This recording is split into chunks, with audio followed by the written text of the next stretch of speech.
Welcome to my juicy life. My juicy life is all about living a life of passion and purpose.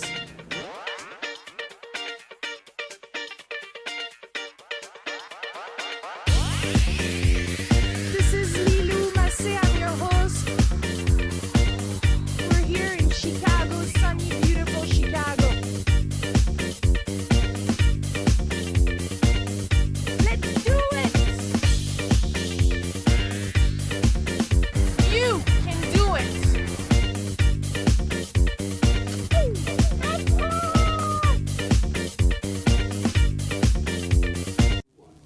Hello, welcome to my juicy life. I am your host Lilou Massé, and today I have a very exceptional guest for you. Judith Wright is here. She's a best-selling author of two amazing books. One is called The One Decision that I have here, and another one is Soft Addictions. So we're going to speak about those books and also discover all those wonderful things that you have to teach us to live a juicy life, a life of passion and purpose.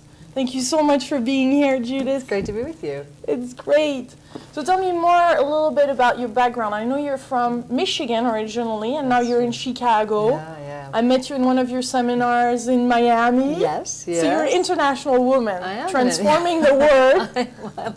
I think it's important, and I really like to travel to really meet people from all over the world and really find out that we really all have so much in common, that we all want more out of life, and if I could do anything to help people have that, that makes me very happy. Yeah, so what is that more? Because you discovered at a young age that there was a lot more to life than just an industrial city where you I grew up in a factory town in Michigan, and it was kind of where we'd see people leaving the assembly line every day, and they'd be a little drained and go through these ruts and routines every day, and I'd go, oh, is this all there is to life? And I couldn't quite figure out. It didn't feel like what I really wanted as I grew up, and I really was trying to find out, how can I feel more alive? How can I be more fulfilled even as a little girl? So I tried lots of different things. Some things worked, some things didn't.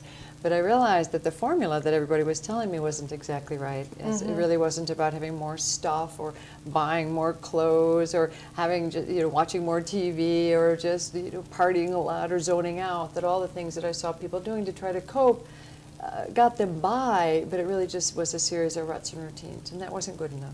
That wasn't good enough. So what happened? Something happened and you broke free? Well, I think I did. I actually tried the formula. I tried everything. I became an achiever. I was a great student in school, and I was first in my class, and I had great career success as a young woman, and I rose to national prominence in 2 different careers by the time I was 28. So I had achievement, but I still felt very empty inside, like something was really missing. Yeah. And I felt sad and very, I felt like I was sleepwalking in my life. Like life was somewhere out there, but I couldn't quite get it. So I tried everything. I tried achievement. I had been overweight, so I lost weight. I was sure that would make me happy, and that didn't do it. And then I got in a relationship with a guy, thinking, okay, that was the secret. And that didn't do it. And I go, oh my gosh, I was not being successful and having the body that I wanted and a great smart guy. Then what was it? And I was really actually kind of desperate at that time, because I thought I had this formula and it wasn't it at all. I was very unhappy and very empty inside.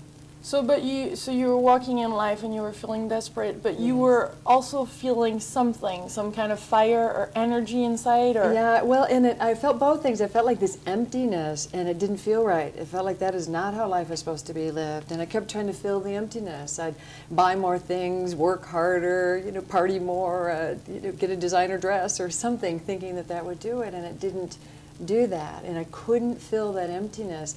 At the same time, I felt like there was more to life, and there was a spark there. There was potential, but I couldn't quite get it, and it made me very upset, very sad. And I finally just woke up, and I said, I cannot live this way anymore. I refuse to sleepwalk through my life. I'm going to be awake. I'm going to be present. I'm going to be engaged in my life. I'm going to be a vessel for spirit. I'm going to make a difference. And that's going to define my life. And I didn't know how to do that at the time. But that bigger commitment, that bigger decision, day by day started to guide my smaller decisions. And my life really did a total turnaround after that bigger commitment I made. So that was your one decision. That was what I now call a one decision, that one defining decision about the quality of my life. that made a huge, huge difference and continues to add to my life every day. So what is that one decision? It really is related to things I just said about being present and being engaged and being a woman of integrity and opening my heart and my life to spirit. Isn't that beautiful?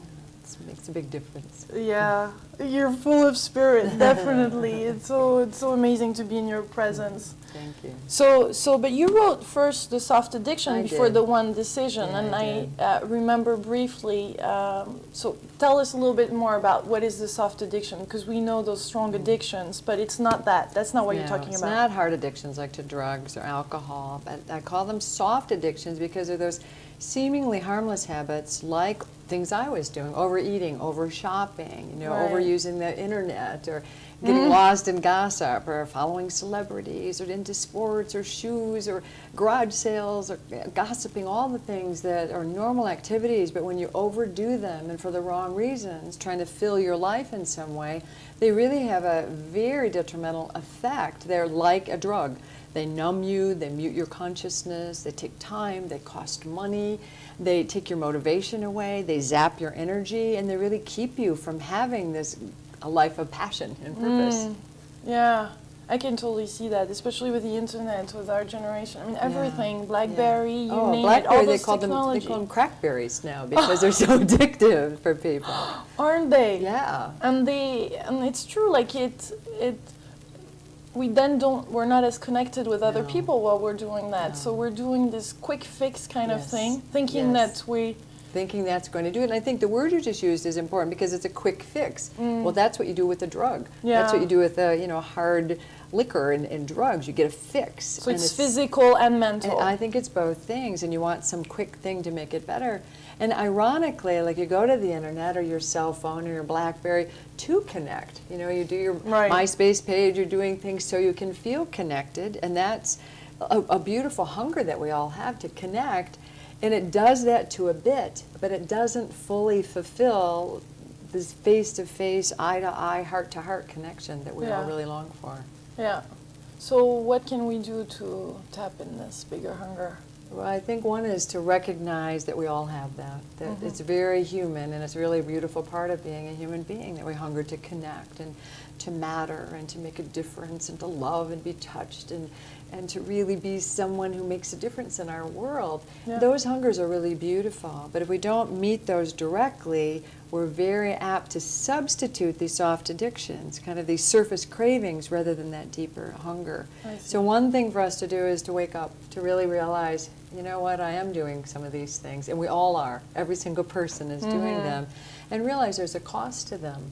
But then there's some skills to unlock that, and one that we're talking about is what am I hoping that'll give to me? What am I hoping that new dress will do? What am I hoping all these hours on the internet will bring to me? Because that might give us some insight into what that deeper hunger is. And I we can see. learn to meet that directly instead. And then the soft addictions kind of melt away. If So- you're really getting fulfilled in the right ways, they're not so attractive anymore. I see. So you're saying that by recognizing our soft addictions, we can start really finding our life's mission and purpose. Yes, and it's very difficult to find when we're But it kind of gives numb. us pointers. It does. It can give you pointers, and it's really interesting. Soft addictions can actually guide you if you Yeah. unlock the secret of them. Like, oh, why did I just eat all of that bread at the restaurant? Why did I do that? Oh, I was uncomfortable. I really wanted to connect with this new guy, and I was nervous, and or whatever. There's information. There's in information them. in there. Information in them. Very useful It's information. very, very useful information if we don't just get stuck in it and go underneath it.